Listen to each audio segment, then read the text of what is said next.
You write in Manufacturing Consent that it's the primary function of the mass media to mobilize public support for the special interests that dominate the government and the private sector. What are those interests?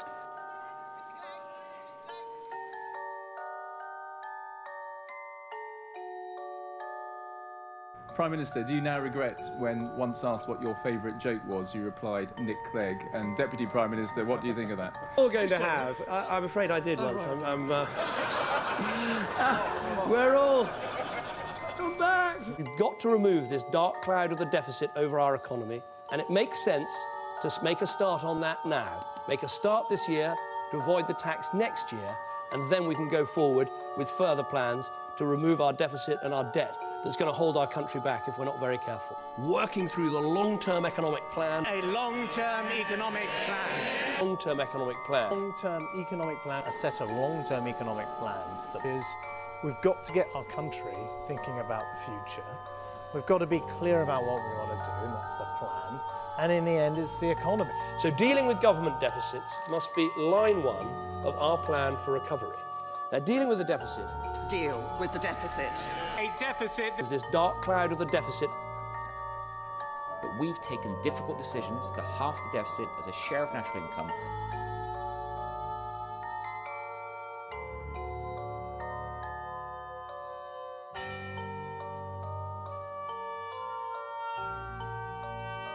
A study has linked the Tories' cuts to health and social care spending to the deaths of 120,000 people.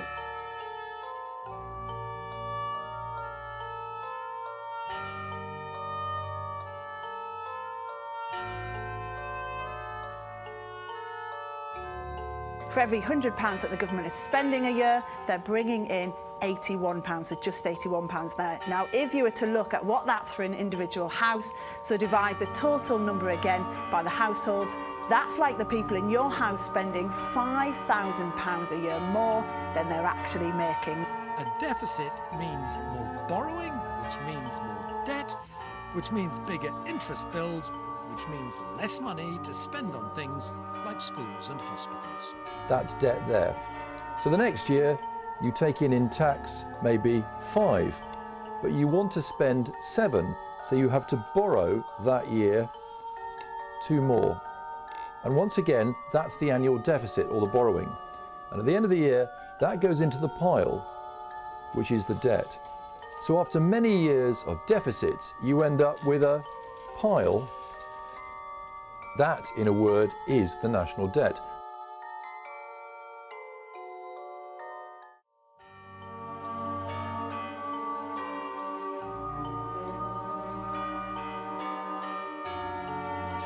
Debt is like your mortgage, loan for the car, money you borrowed from your parents, credit cards, all rolled into one.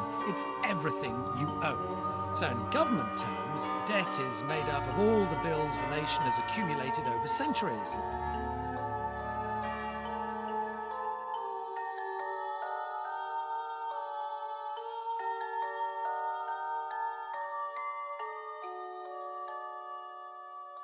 Country, total expenditure equals total income.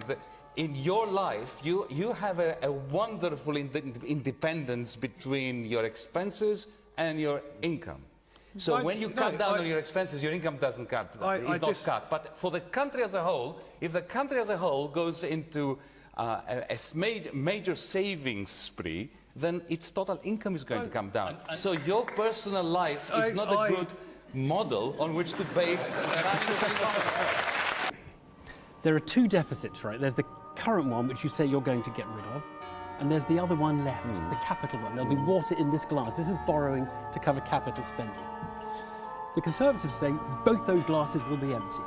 I don't believe it's going to happen. Right. Well, that's a question we must put to them. How much, within 10 billion, do you expect to be in that second glass by the end of the parliament? Well, how much is going to be left in let me explain why that's not a sensible question. Let me explain. It isn't. Let me explain. Do you accept that when Labour was last in power, it overspent? No, I don't. And I know you may not agree with that. But let me just say very clearly. Even with all the borrowing?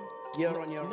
Very much the kind of language that was used by previous Labour governments, funding the NHS and all sorts of parts of the infrastructure system for a long period of time. And we know how that ended. Tony Blair and Gordon Brown poured money into the British economy, and then came the crash, and the British people decided they could not be trusted because they had spent too much. Their instincts were still borrow and borrow and borrow. And here you are coming back saying much the same thing. The crash was not caused by government investment in services in Britain. It was not caused the Labour Party was punished for it. Now, if the press is a censoring organisation, tell me how that works. You're not suggesting that proprietors phone one another up, or that many journalists get their copy spiked, as we say? It's actually, Orwell, you may recall, has an essay called Literary Censorship in England, which was supposed to be the introduction to Animal Farm, except that it never appeared, in which he points out, look, I'm writing about a totalitarian society, but in free, democratic England, it's not all that different. And then he says unpopular ideas can be silenced without any force. And then he gives a two-sentence response, which is not very profound, but captures it. He says two reasons. First, the press is owned by wealthy men who have every interest in not having certain things appear. But second, the whole educational system, from the beginning on through, just gets you to understand that there are certain things you just don't say. Well, spelling these things out, that's perfectly correct. I mean, it's the first sentence is what we expand on. This is what I don't get. It suggests that, I mean, I'm a journalist, people like me are self-censoring. No, not self-censoring. There's a filtering system that starts in kindergarten and goes all the way through. And it doesn't work 100%, but it's pretty effective. It selects for obedience and subordination. From this evening, I must give the British people a very simple instruction. You must stay at home. This chart shows the level of government borrowing over the last 20 years. The skyscrapers building there are the financial crisis, but they've got nothing on this. This spike shows that the government borrowed a colossal £62 billion last month. That's the largest number on record. Just how important is it that we pay this on? That's a really important point. We've been talking like it is like household debt for a very long time, but when you're a homeowner, what you worry about with debt is what's going to happen if you can't pay it. The bailiffs might come round. You might have a repossession, but it's not like that for the government, not least because of who they're borrowing it from. And if you look at that, who do we actually owe this money to? Well, of the money borrowed since the pandemic, actually 92% of it is owed to the Bank of England. Now, that's really ultimately another branch of government. So if you're borrowing from yourself, as you are with government finances, you have a much more patient creditor who's not going to be banging on your door too soon. Deficits do matter, but they don't matter in the way that we've been taught to believe. They don't matter in the sense that they are a sign of fiscal recklessness. The national debt is nothing more than a historical record of all of the past instances where the government deposited more dollars into the economy by spending than it withdrew by taxing. So if you think about the deficit as the government adding more than it's subtracting, you can actually begin to see the deficit as a surplus or a financial contribution that is made to the non-government part of the economy. The biggest mistake we make is in thinking about the government's budget the way we would think of our own personal household budget. Households and businesses can and do go broke because when they borrow, they're taking on debt in a currency that they can't issue. They've got to find a way to earn it in order to pay those debts back. The federal government is different. He's now got to figure out how to fix one of the biggest economic challenges this country has ever faced. So who is he, and what does he believe? Someone who was very bright and very smart, Oxford and Stanford educated smoothie, really. He immediately struck me as somebody that was going places. When politicians rise quickly through the ranks, there are often raised eyebrows, jealousy, maybe even a bit of scandal. With Rishi Sunak, not so much. It's on a mission to save the economy. But will his superpowers be enough to nurse us back to rude health after the crippling blow delivered by coronavirus? We will protect the public finances. Over the medium term, getting our borrowing and debt back under control. We have a sacred responsibility to future generations to leave the public finances strong. And through careful management of our economy, this Conservative government will always balance the books.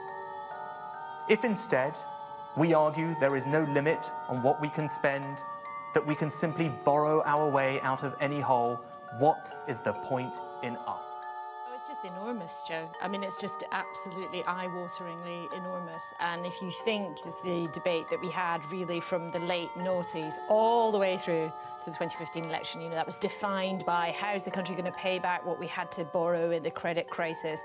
This is that and some, okay? This is the credit card, the national mortgage, everything absolutely maxed out, enormous levels of the country basically being in the red. But seeing it spelt out like this in black and white is really, really stark. It's really, really important.